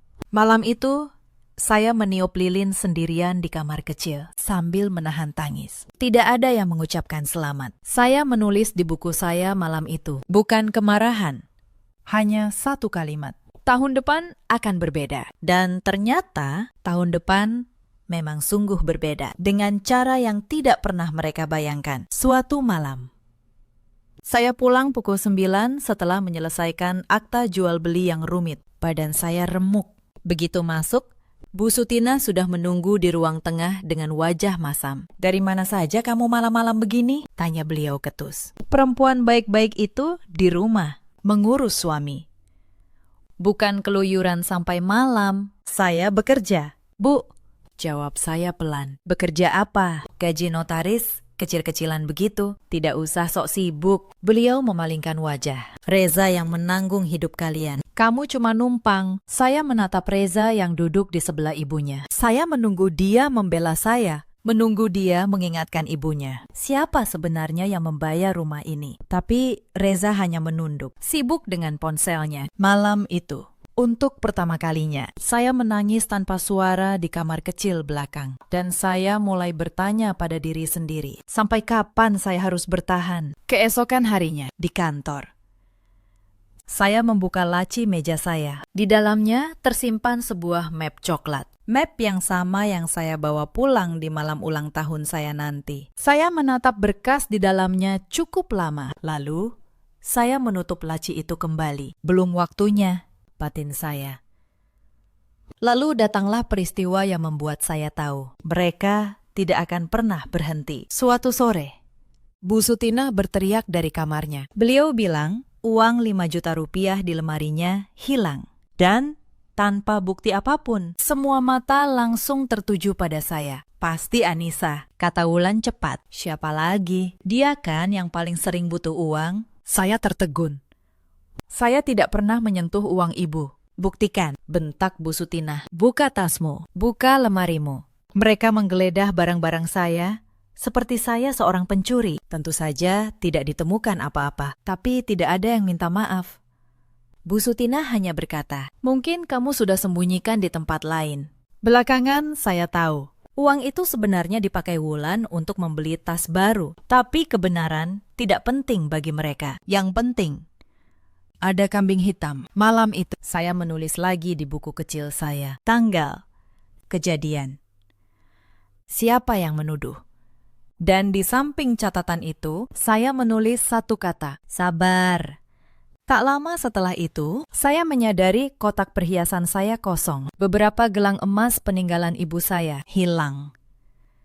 Saya bertanya baik-baik pada Bu Sutina. Beliau menjawab enteng. Oh, ibu jual. Untuk modal usaha, Wulan. Nanti diganti kalau usahanya untung. Emas peninggalan ibu kandung saya dijual tanpa izin. Untuk modal adik ipar yang bahkan tidak pernah bekerja serius. Dan lagi-lagi, dengan kalimat nanti diganti yang tidak pernah jadi nyata. Saya tidak marah saat itu. Saya hanya mencatat nilainya. 30 juta rupiah. Saya tambahkan ke dalam daftar panjang yang sedang saya susun diam-diam. Suatu hari, saya membuka aplikasi bank di ponsel saya dan jantung saya berhenti sejenak. Tabungan bersama kami yang seharusnya berisi 80 juta rupiah. Kini tinggal 5 juta. Saya bertanya pada Reza dengan suara bergetar. Reza, kemana uang tabungan kita?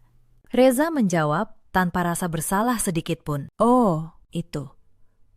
Aku pakai untuk bayar utang Wulan. Dia kena masalah. Bu yang minta. Itu kan uang kita bersama. Uang kita bersama. Padahal hampir seluruh isi tabungan itu dari gaji saya dipakai untuk membayar utang adik iparnya. Tanpa bertanya sedikit pun pada saya. Saya hanya bisa menatap layar ponsel saya. Sementara angka itu seolah menertawakan tahun-tahun kerja keras saya. Saat itu saya sadar sepenuhnya. Bagi mereka, saya bukan istri, bukan keluarga. Saya hanya dompet yang bisa dikuras kapan saja. Maka saya pun bertindak. Diam-diam, saya membuka rekening baru atas nama saya sendiri dan mulai memindahkan setiap pemasukan ke sana. Mereka tidak akan pernah lagi menyentuh hasil keringat saya tanpa izin. Saya juga mencetak mutasi rekening yang menunjukkan penarikan 80 juta itu. Satu lagi bukti, betapa rumah tangga ini telah lama berubah menjadi perampokan yang berkedok keluarga. Bulan-bulan berikutnya, tekanan di rumah makin menjadi. Wulan mulai berani mengatur saya secara langsung. Mbak Anissa, tolong dong belanja kebutuhan rumah pakai uang Mbak dulu, katanya suatu sore. Nanti diganti. Tentu saja tidak pernah diganti. Setiap bulan,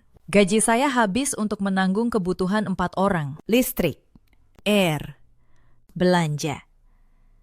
Semuanya dari kantong saya. Sementara Reza menyetor gajinya ke ibunya. Dan Bu Sutina memegang uang itu rapat-rapat. Tapi ada satu malam yang hampir membuat saya menyerah. Malam ketika Reza, untuk pertama kalinya, mengangkat tangannya pada saya. Saat itu, saya menolak menyerahkan gaji saya pada Bu Sutina. Saya bilang dengan sopan bahwa gaji itu untuk kebutuhan rumah yang sudah saya tanggung. Bu Sutina marah besar dan menyebut saya istri durhaka. Reza, yang berdiri di samping ibunya, tiba-tiba menampar pipi saya keras. Jangan berani melawan ibu, bentaknya. Saya terhuyung, pipi saya panas. Tapi yang lebih sakit bukan tamparan itu. Yang lebih sakit adalah laki-laki yang dulu berjanji melindungi saya, kini memukul saya demi membela ibunya. Saya menatap matanya, dan di saat itu, sisa-sisa cinta yang terakhir benar-benar padam. Saya tidak menangis di depan mereka. Saya masuk ke kamar, mengambil ponsel, dan memotret pipi saya yang membekas merah. Lalu saya menulis tanggal dan kejadiannya. Bukti kekerasan dalam rumah tangga. Satu lagi berkas untuk map coklat saya. Beberapa hari kemudian, mereka mencoba langkah yang lebih licik. Wulan menyodorkan selembar surat pada saya sambil tersenyum manis. Mbak, tolong tanda tangan di sini ya. Cuma surat persetujuan keluarga biasa kok. Tapi saya notaris. Saya membaca setiap baris. Surat itu ternyata pernyataan bahwa saya melepaskan seluruh hak atas harta bersama dan setuju pergi dari rumah tanpa tuntutan apapun. Mereka mencoba menjebak saya menandatangani kehancuran saya sendiri. Saya tersenyum dan mengembalikan surat itu. Wulan, saya pikir-pikir dulu ya. Wulan mengira saya ragu, padahal saya hanya sedang memutuskan kapan waktu yang tepat untuk membalik semuanya. Saya seorang notaris. Setiap hari, saya menangani angka, kontrak, dan kepemilikan. Maka diam-diam, saya mulai mencatat. Setiap rupiah yang saya keluarkan untuk rumah ini, saya tulis di buku kecil. Tanggal, jumlah. Untuk apa? Saya simpan setiap struk belanja. Saya simpan setiap bukti transfer. Saya belum tahu untuk apa catatan itu. Tapi naluri seorang notaris berkata, suatu hari bukti-bukti ini akan berguna. Lalu datanglah peristiwa yang membuat retakan pertama menjadi jurang. Sore itu, saya pulang lebih awal karena merasa tidak enak badan. Pintu rumah tidak terkunci. Dari ruang tengah terdengar suara tawa, suara Bu Sutinah, Wulan, dan Reza. Mereka sedang membicarakan sesuatu dengan penuh semangat. Saya berhenti di balik pintu, dan apa yang saya dengar membuat darah saya membeku. Pokoknya, Reza harus cari yang baru, kata Bu Sutinah. Anissa itu mandul, 3 tahun tidak juga punya anak. Untuk apa dipertahankan? Iya, Bu, sahut Wulan. Wulan kenal anak teman arisan ibu, namanya Sherin. Cantik, masih muda. Keluarganya berada. Cocok banget buat Mas Reza. Dan yang paling menghancurkan, suara Reza. Suami saya. Tapi gimana caranya ngeluarin Anissa dari rumah? Bu, dia kan istri sah. Itu gampang, jawab Bu Sutinah enteng. Rumah ini atas nama ibu. Dia tidak punya hak apa-apa. Tinggal kita suruh keluar. Dia mau apa?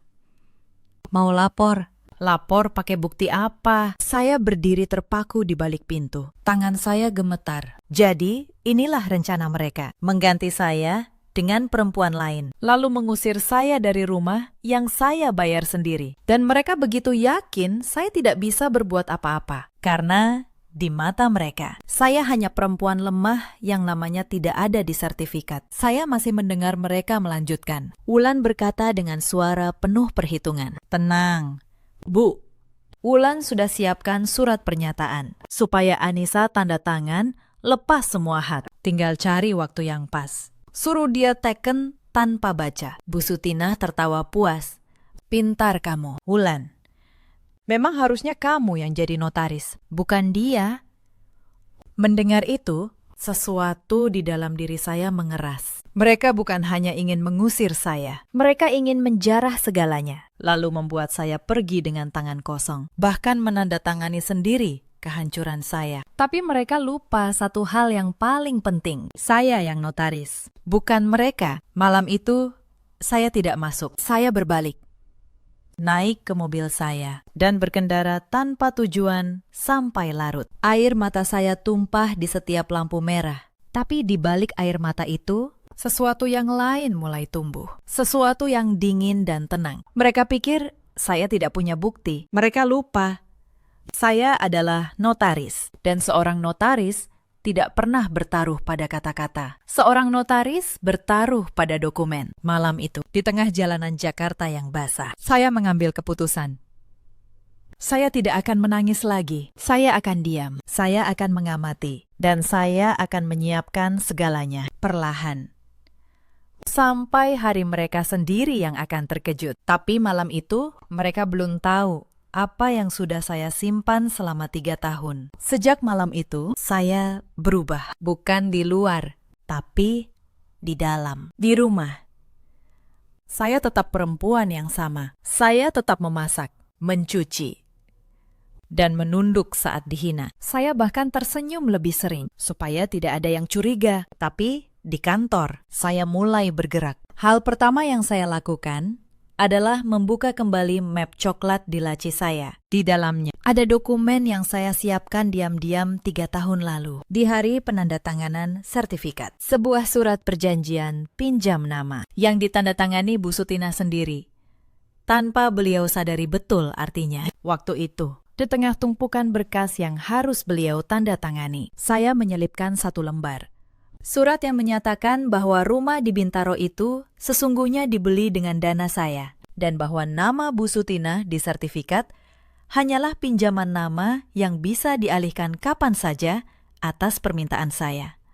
Beliau menandatanganinya tanpa membaca, karena terlalu sibuk membanggakan diri di depan keluarga besar bahwa rumah itu atas nama beliau. Surat itu sah secara hukum. Ditandatangani di atas meterai. Disaksikan 2 orang saksi yang waktu itu hadir, yaitu rekan kantor saya. Selama 3 tahun, surat itu tidur tenang di laci saya. Menunggu. Tapi satu surat saja tidak cukup. Saya tahu kalau ini sampai ke pengadilan, mereka akan melawan dengan segala cara. Maka saya menyiapkan lebih banyak. Saya mengumpulkan semua bukti pembayaran rumah. Slip transfer dari rekening saya ke penjual 3 tahun lalu. Sebesar 700 juta. Saya cetak rekening koran. Saya minta surat keterangan dari bank. Semua menunjukkan satu hal yang sama. Uang itu keluar dari rekening saya, bukan dari siapapun. Lalu buku catatan kecil saya. 3 tahun pengeluaran rumah tangga tercatat rapi. Setiap struk listrik, setiap belanja, setiap rupiah yang saya keluarkan untuk keluarga yang menganggap saya numpang. Totalnya, saat saya jumlahkan, membuat saya sendiri terkejut. Lebih dari 200 juta rupiah dalam 3 tahun. Saya menata semua itu dalam satu map coklat, rapi, berurutan, dengan label. Seperti saya menata berkas klien. Karena pada akhirnya, inilah keahlian saya. Mengubah ketidakadilan menjadi bukti yang tidak bisa dibantah. Tapi saya belum berhenti. Saya butuh tahu sejauh apa rencana mereka. Saya mulai memperhatikan diam-diam. Saya melihat Wulan sering keluar membawa map berisi foto perempuan muda. Saya mendengar Bu Sutinah menelepon seseorang, membicarakan lamaran. Saya bahkan menemukan di tempat sampah sebuah brosur gedung pernikahan yang sudah dilingkari tanggalnya. Mereka sudah merencanakan pernikahan Reza dengan perempuan bernama Sherin itu. Tanggalnya hanya 2 bulan lagi. Dan saya, istri sahnya, sama sekali tidak diberitahu. Suatu malam, saya pura-pura tidur. Lalu mendengar Reza menelepon di balkon. Suaranya pelan, tapi cukup jelas. Sabar ya, sayang. Sebentar lagi Anissa pergi. Terus kita bisa nikah. Ibu sudah atur semuanya. Sayang.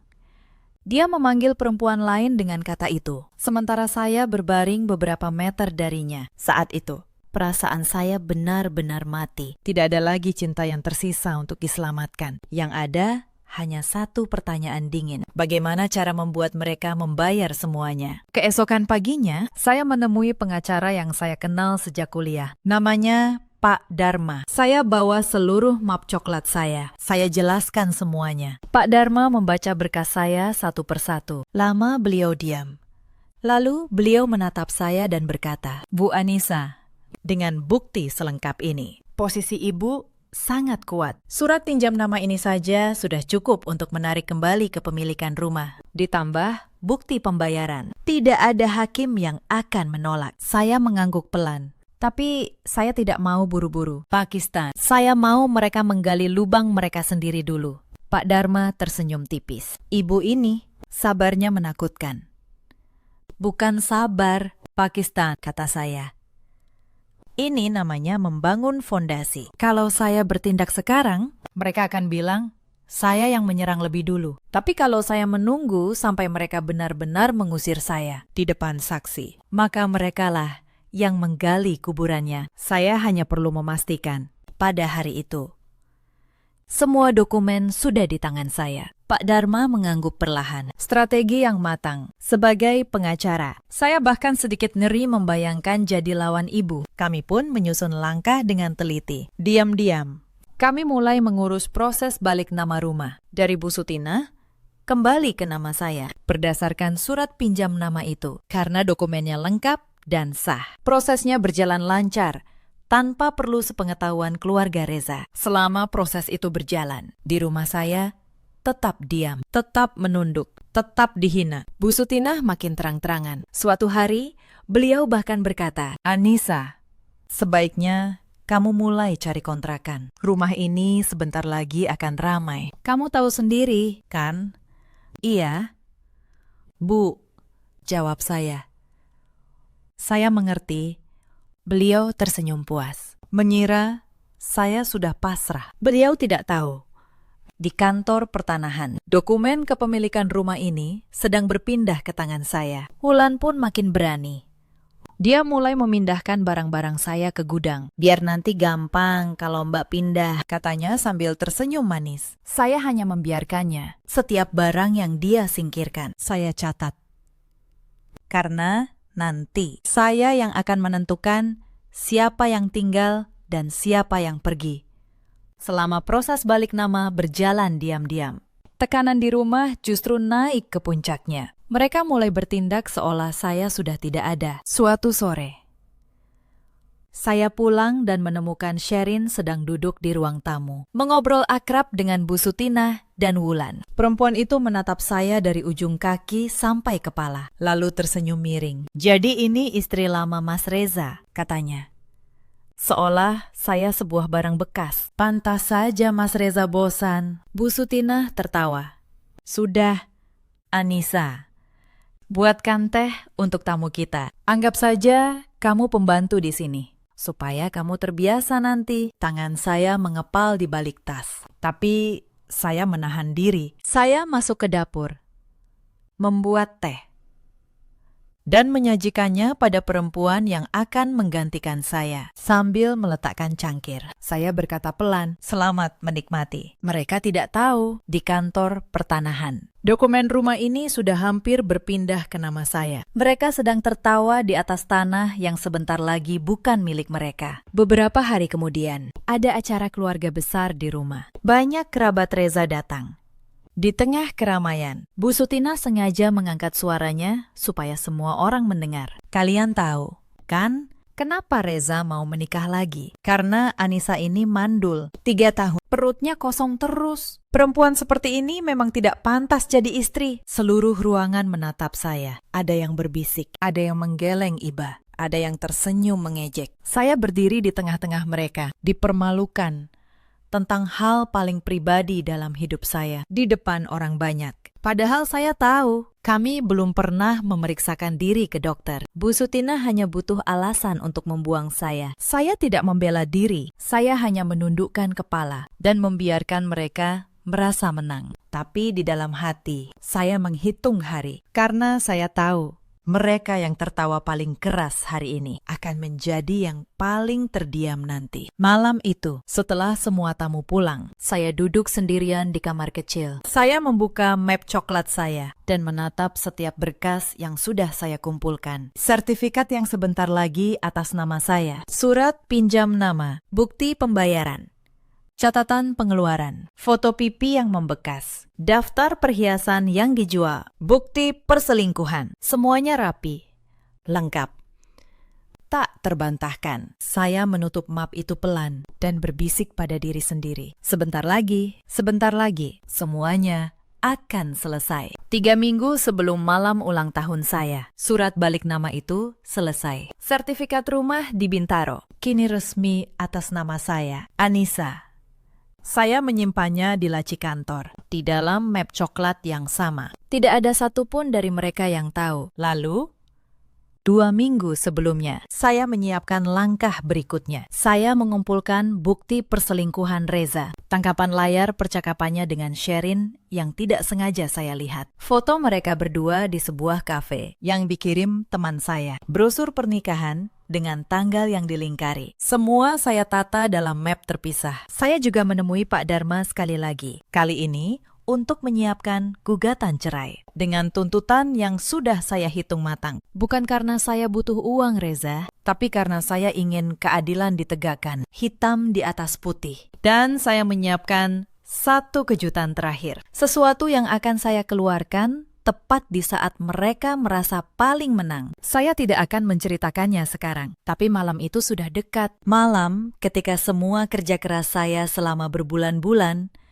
akan menemui hari pembalasannya. Mereka mengira mereka sedang menyiapkan pengusiran saya. Padahal sebenarnya merekalah yang sedang berdiri di tepi jurang yang mereka gali sendiri. Dan tibalah malam itu. Malam ulang tahun saya. Pagi harinya, saya berangkat ke kantor seperti biasa. Tidak ada yang mengucapkan selamat ulang tahun pada saya. Bu Sutina hanya menyuruh saya pulang cepat.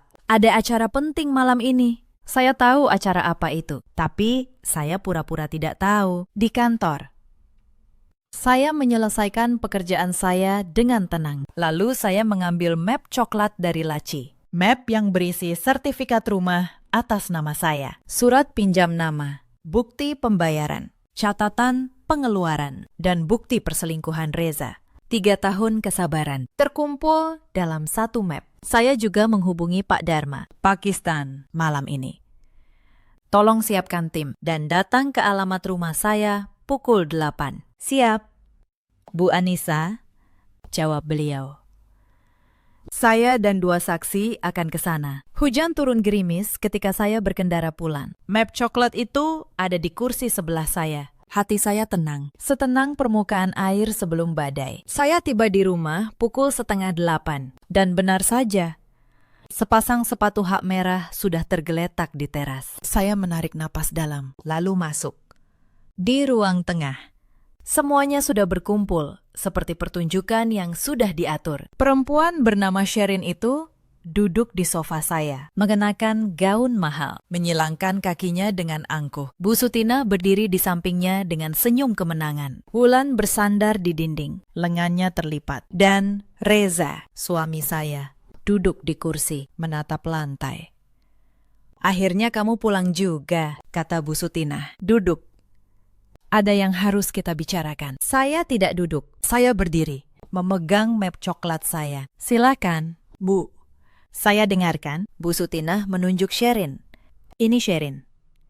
Dia yang akan menggantikanmu menjadi istri Reza. Mulai malam ini, kamu keluar dari rumah ini. Kamu sudah 3 tahun mandul, tidak memberi cucu. Reza butuh keturunan. Jadi, pergilah baik-baik sebelum kami yang mengusirmu. Sherin tersenyum sinis. Mengalah di saat seperti ini adalah jalan terbaik untuk semua. Kamu perempuan dewasa, harusnya mengerti. Saya menatap mereka satu persatu. Lalu saya menatap Reza.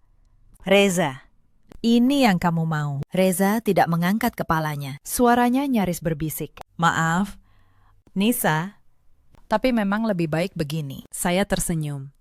Senyum yang membuat Bu Sutina sedikit terkejut. Karena beliau mengira saya akan menangis dan memohon. Baiklah, kata saya, tenang. Sebelum saya pergi, izinkan saya menyelesaikan beberapa urusan administrasi. Sebagai notaris, saya tidak suka meninggalkan urusan yang berantakan. Bu Sutina mengernyit. Urusan apa? Saya membuka map coklat saya. Dan saat itulah, suara mobil terdengar berhenti di depan rumah. Pintu diketuk. Saya berjalan membukanya. Pak Dharma masuk, bersama 2 orang stafnya yang membawa map tebal. Siapa mereka? Tanya Bu Sutina. Mulai gelisah. Pengacara saya, jawab saya. Dan saksi. Silahkan duduk. Pak Dharma, ini tidak akan lama.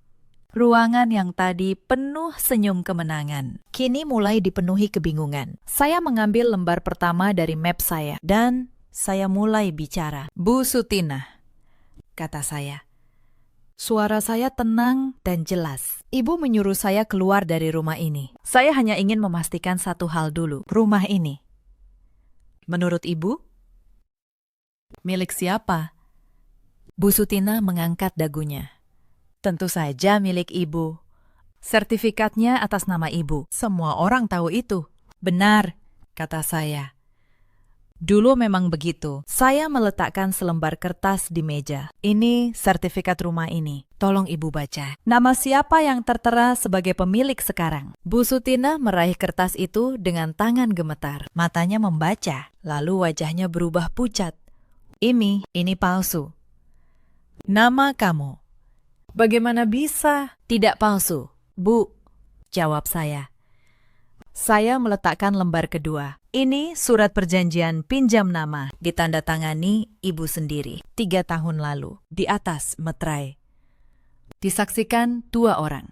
Surat ini menyatakan bahwa nama ibu di sertifikat hanya pinjaman. Dan bisa saya alihkan kapan saja. 3 minggu lalu, saya sudah melakukannya. Rumah ini sekarang sah atas nama saya. Tangan Bu Sutina gemetar memegang kertas itu. Kamu menipu ibu. Saya tidak menipu siapapun, kata saya. Tenang, ibu yang menandatangani tanpa membaca. Itu bukan salah saya. Pak Dharma menambahkan dengan sopan. Surat ini sah secara hukum. Bu, saya sudah memeriksanya.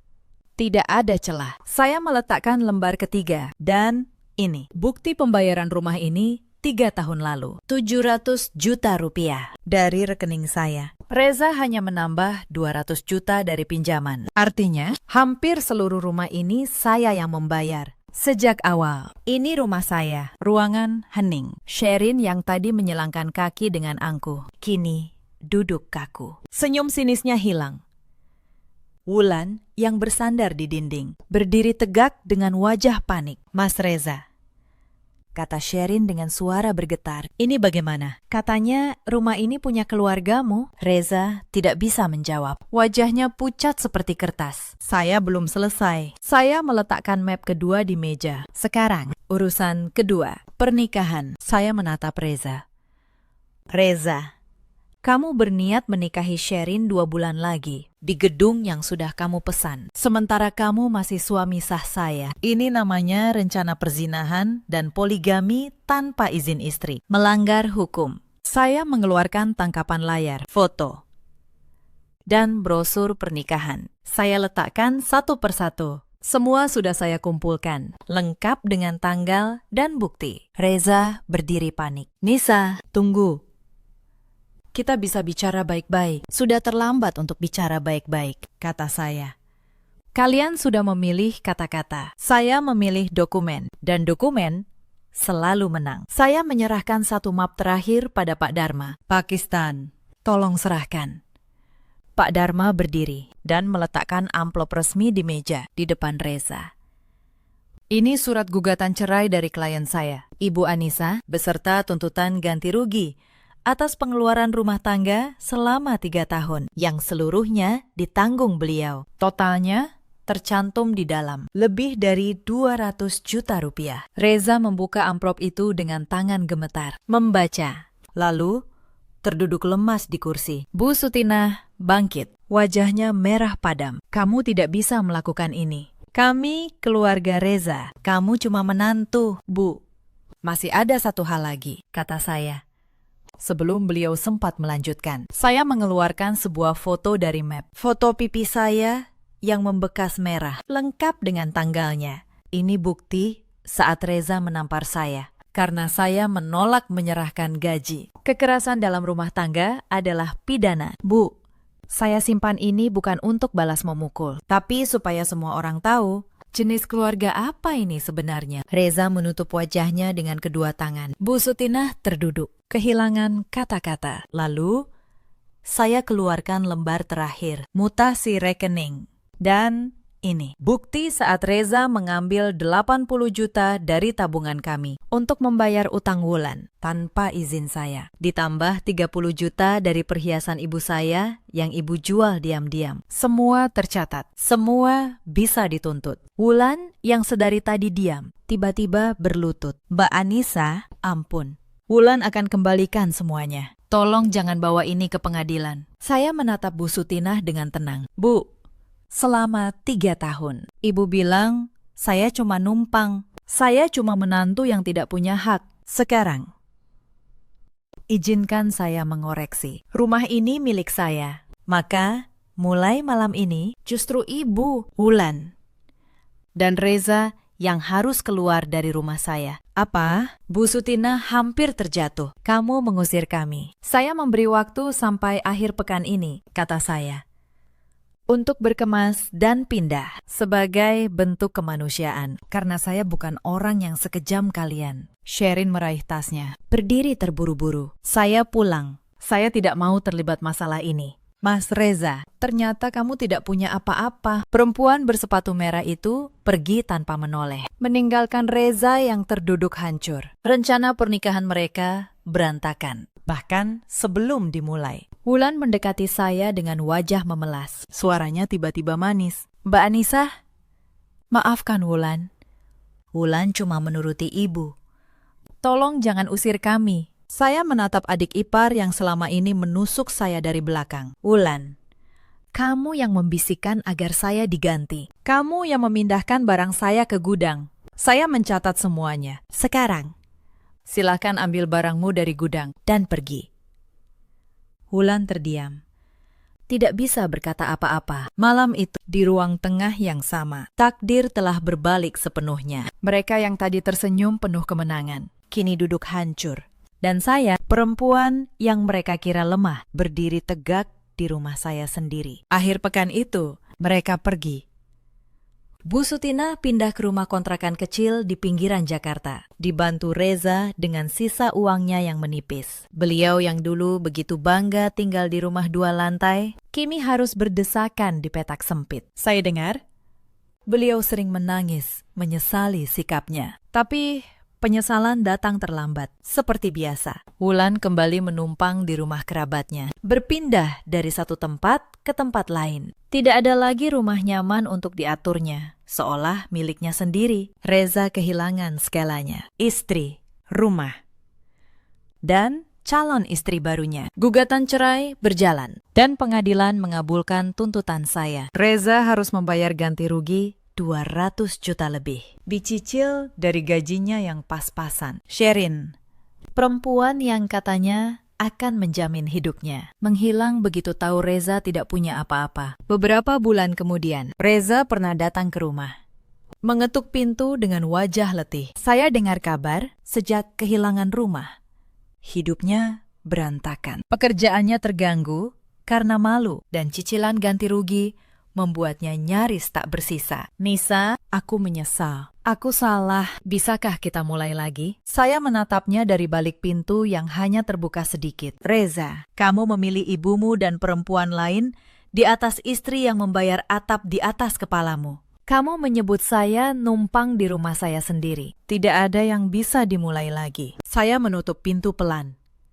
Dan untuk pertama kalinya dalam bertahun-tahun, saya merasa benar-benar ringan. Rumah di Bintaro itu kini hanya milik saya. Saya merenovasinya, mengubah kamar utama menjadi ruang kerja kecil dengan jendela menghadap taman. Saya mengambil kembali tempat saya di sofa, tempat yang dulu diduduki perempuan asing itu. Dan saya duduk di sana setiap sore, menikmati teh.